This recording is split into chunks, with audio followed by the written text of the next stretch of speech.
की तरह फिर जो होगा वो होगा। अमार पार के लिए तैयार है। हम उसके घर जाएंगे उसी दिन की तरह, सुमन के घर पे, सांसद के घर पे। अभी आ रही है सरकार के टीम, आ रही है। हमारी जो मांगे हैं उसको सुनने की टीम आ रही है। आगरा में आज करणी सेना के लोगों ने जमकर बवाल काटा।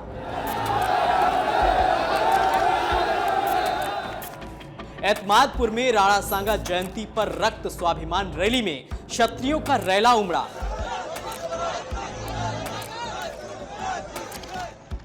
हाथों में तलवार और बंदूकों के साथ बड़ी संख्या में इस रैली में हिस्सा लेने के लिए युवा भी पहुंचे।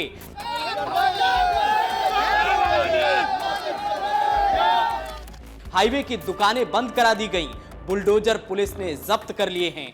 आयोजन स्थल पर अव्यवस्थाएं फैली हुई थी। पुलिस ड्रोन से भी निगरानी कर रही है। बड़ी संख्या में उमड़ी भीड़ को देख पुलिस के पसीने भी छूट गए।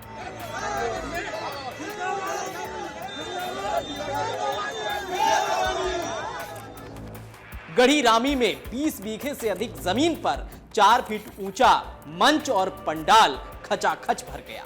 एतमादपुर के गढ़ी रामी में राणा सांगा की जयंती पर आगरा के साथ ही एटा, मैनपुरी, फिरोजाबाद, मथुरा, कासगंज, अलीगढ़ समेत तमाम जिलों के लोग पहुंचे थे।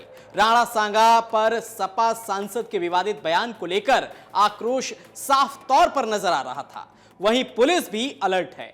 हालांकि कुछ जगहों पर पुलिस द्वारा इन लोगों को आयोजन स्थल पर पहुंचने से रोकने का प्रयास भी किया गया था, लेकिन वो नाकाफी साबित हुआ।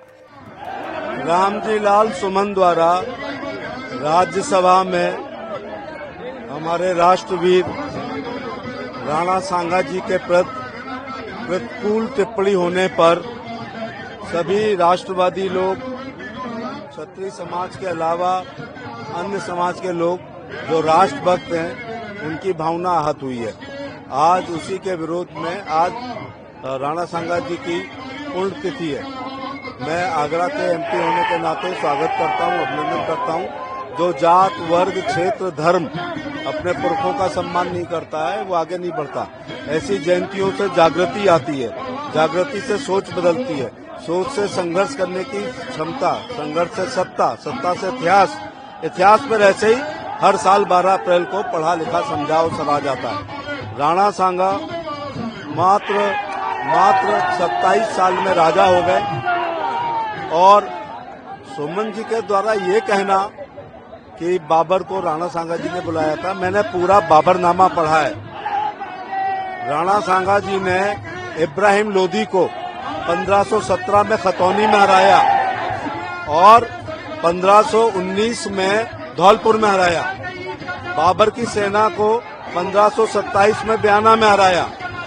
तो वो इब्राहिम लोदी को 2 बार हरा चुके थे। उसको हराने के लिए बाबर को लाने की जरूरत नहीं थी।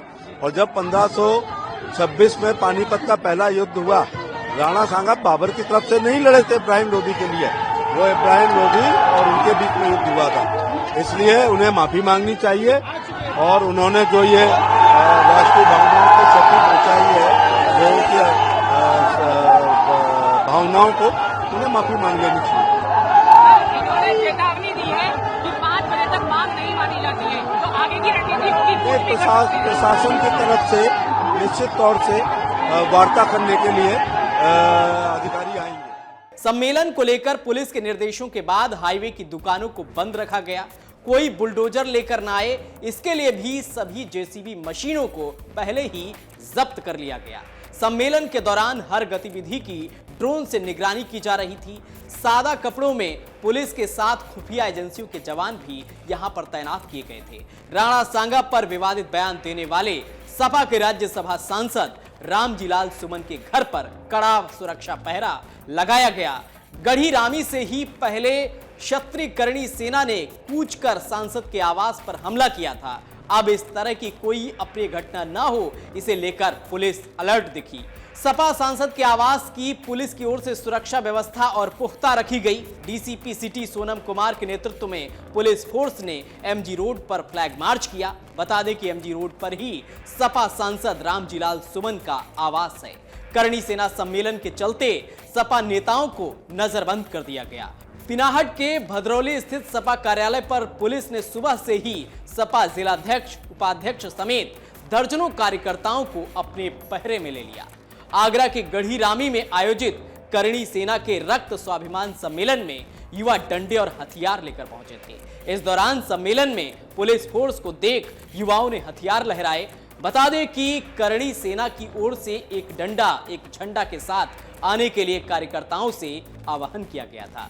रक्त स्वाभिमान सम्मेलन में बड़ी संख्या में कई संगठनों के पदाधिकारी और कार्यकर्ताओं का पहुंचना दिन भर जारी रहा। करणी सेना भारत के राष्ट्रीय अध्यक्ष वीर प्रताप सिंह उर्फ वीरू भैया हेलीकॉप्टर से सम्मेलन में शामिल होने के लिए पहुंचे थे। इस दौरान बड़ी संख्या में उनके समर्थक भी वहां पर मौजूद रहे।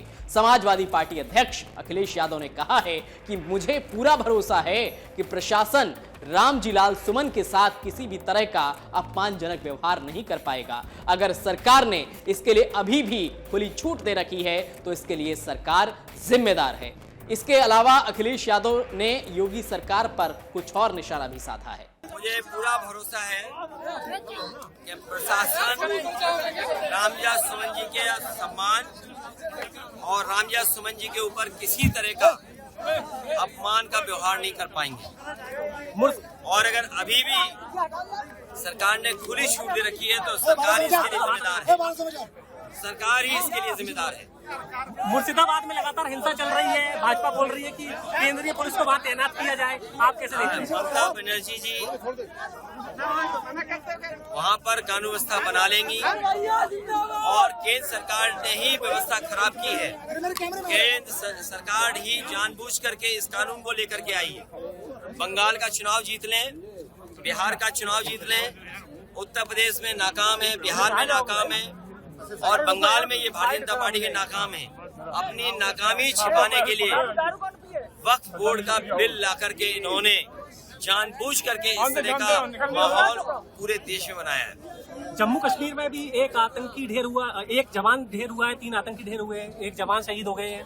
देखिए, भारतीय जनता पार्टी की सरकार जब से आई है आतंकवादियों के अटैक भी बढ़े हैं और फौज भी हमारी कई जगह शहीद हुई है और बड़े पैमाने पे फौज के जवान शहीद हुए हैं। आपने पीडीए के लोगों को संबोधित किया है, क्या लगता है कि पीडीए एकजुट हो रहा है?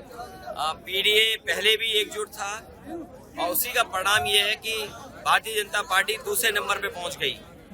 आने वाले समय में पीडीए परिवार और बड़ा होगा। भारतीय जनता पार्टी का उत्तर प्रदेश से सफाया होगा। आगरा में आज करणी सेना प्रदर्शन कर रही है। ये कोई सेना नहीं है, ये भारतीय जनता पार्टी की सेना है। अगर आप ये वीडियो YouTube पर देख रहे हैं तो हमारे चैनल को सब्सक्राइब करें और बेल आइकन को दबाना ना भूलें। अगर आप Facebook पर ये वीडियो देख रहे हैं तो हमारे पेज को लाइक करें।